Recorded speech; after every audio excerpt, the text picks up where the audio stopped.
کہ اسلام کس طرح سے اس کو انڈورس کرتا ہے، احترام انسانیت کو اور ایک دوسرے کی ہمدردی۔ اچھا، خوبصورت پیرائے پہ آپ لے آئے بات، یہ بات آ گئی ہمدرد ہونا، ہمدردی اور اسلام، یہ پیرالل آ گئی چیزیں دین اسلام میں، اس کی 20 مثالیں موجود ہیں۔ ہم گفتگو کریں تو ہمارا سیگمنٹ ختم ہو سکتا ہے۔ ہمارے پاس تاریخ میں ایسی کون کون سی چیزیں ہیں جن کو یہاں پہ ایلیبریٹ کیا جا سکتا ہے؟ نبی مکرم صلی اللہ علیہ وآلہ وسلم نے بہت سے کام ایسے کر کے دکھائے ہیں، ریگارڈڈ دس کہ اس مسلم اور نان مسلم ان چیزوں سے قطع نظر ہمدردی کر کے دکھائی ہے، اور پھر اس ہمدردی کے بعد ایسے عوامل ہوئے ہیں، ایسے کام ہوئے کہ لوگ کھچے چلے آئے دین اسلام کی طرف۔ پلیز فرمائیے گا۔ سر، مکہ میں ابھی نبوت نہیں ملی تھی۔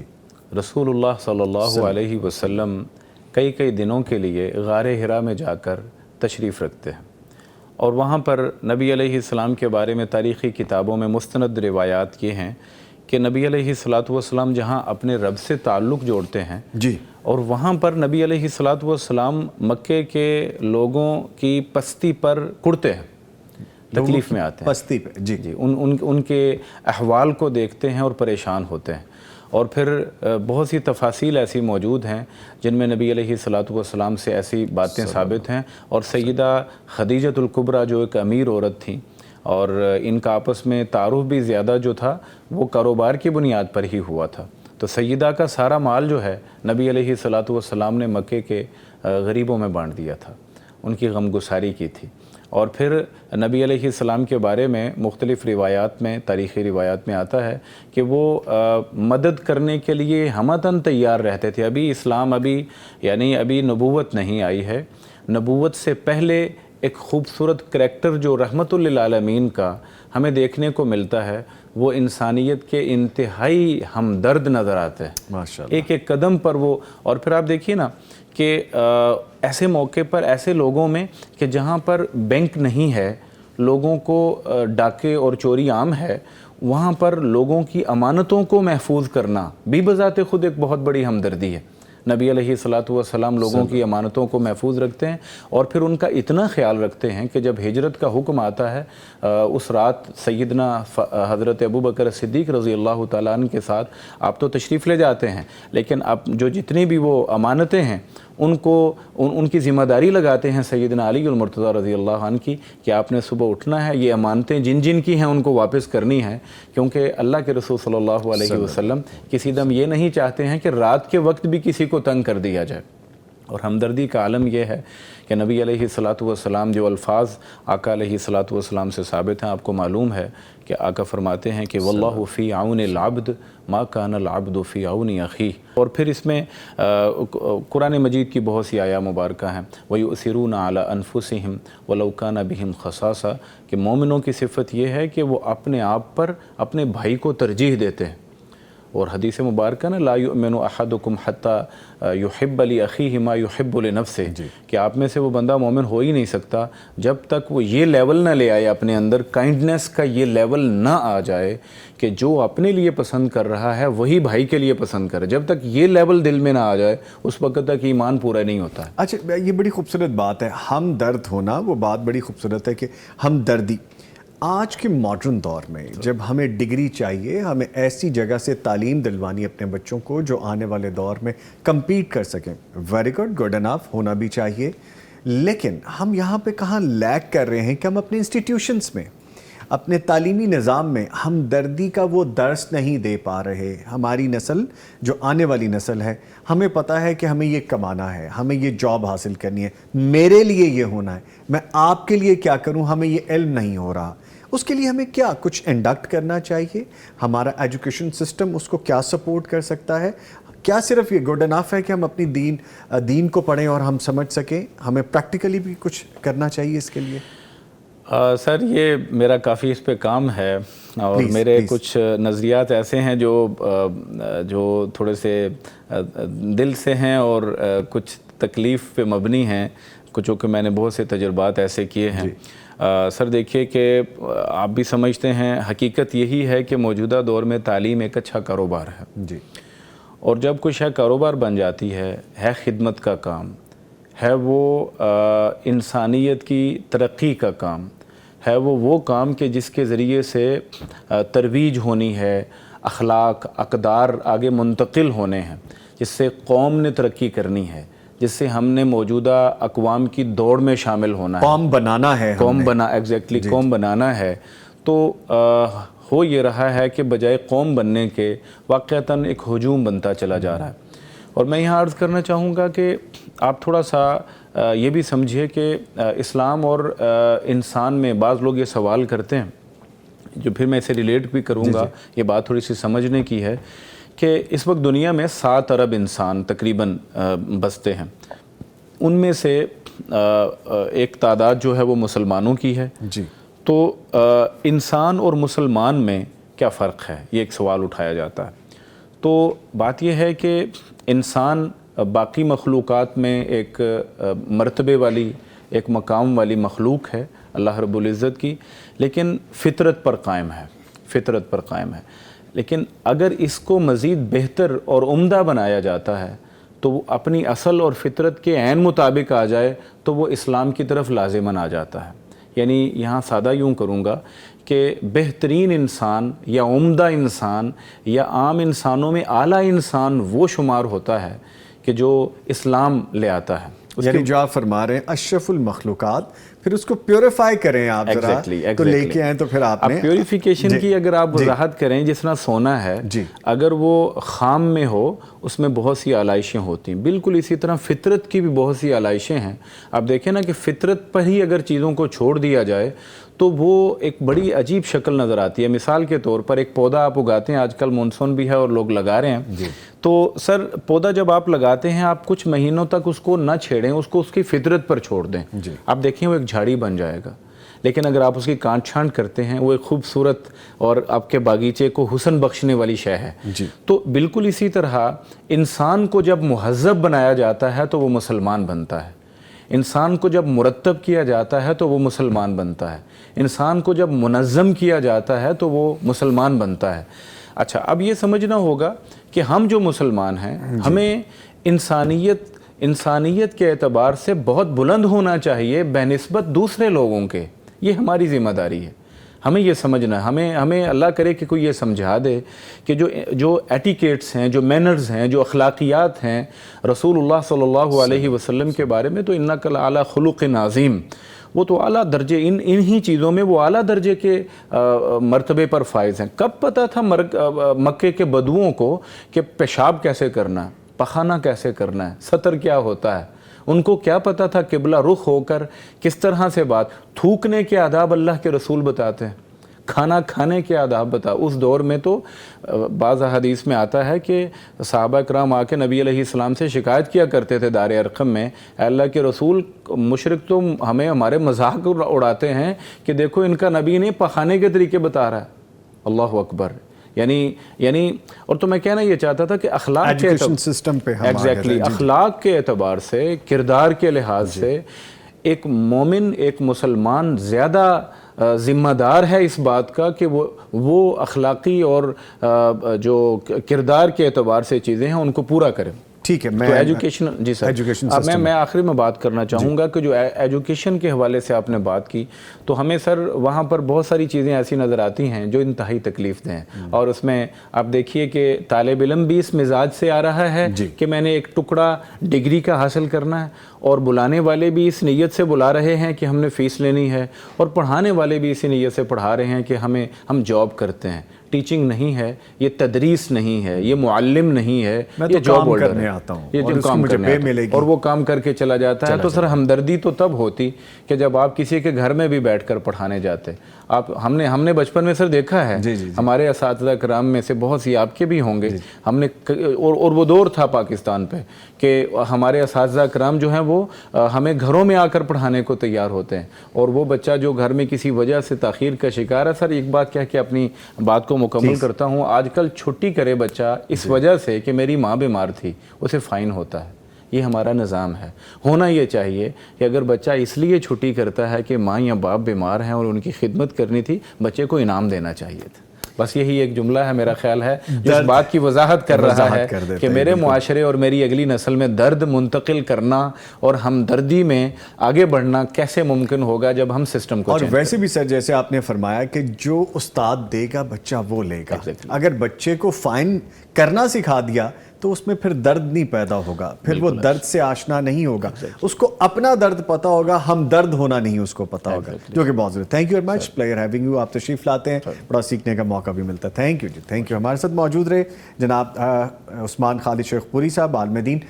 بات یہ ہے کرنے کی کہ درد اپنا ہو تو اپنا لگتا ہے, جب آپ کسی کے درد کو دیکھ کے درد محسوس کریں تو وہ ہم درد ہوتا ہے. تو ہم دردی یہیں سے شروع ہوتی ہے. آج کا دن ہے, آج سے یہ آغاز کر لیتے ہیں, میں بھی اسی میں شامل ہوں کہ کسی ایک کے کام آنا شروع کر دیں, کسی کا ایک درد بانٹنا شروع کر دیں. ویسے تو شاعر نے کسی موقع پہ کیا خوب کہا ہے, اور بات بن جاتی ہے جب آپ کے پاس درد بہت زیادہ ہو اور ہم درد نہ ہو. وہ کہتے ہیں جی کہ ہر موڑ پر مل جاتے ہیں ہم درد ہزاروں, ہر موڑ پر مل جاتے ہیں ہم درد ہزاروں, شاید میری بستی میں اداکار بہت ہیں. ملتے ہیں ایک بریک کے بعد.